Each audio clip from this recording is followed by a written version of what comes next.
Mga kapuso, inanunsyo kaninang umaga ng Department of Health na may isang kumpirmadong kaso ngayong taon ng Mpox o dating tinatawag na monkeypox. Ito raw ang pang-10 kaso ng Mpox sa bansa kung saan Disyembre pa noong nakarang taon ang huling kasong naitala. Ayon sa DOH, ang unang kaso ng Mpox ngayong taon sa bansa ay na-detect sa isang 33 anyos na lalaking Filipino na walang travel history noong August 18. Na-admit umano sa isang pampublikong ospital ang pasyente dahil sa lagnat at mga pantal sa iba't ibang bahagi ng katawan.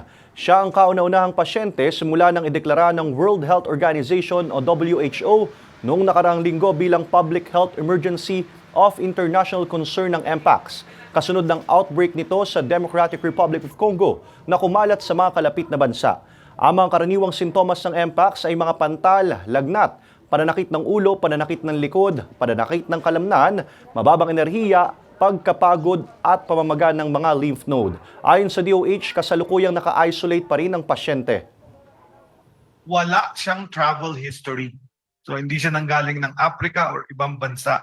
So that means at may close and intimate contact siya before the symptoms started. Transmission po ng Mpox ay through close contact or intimate contact.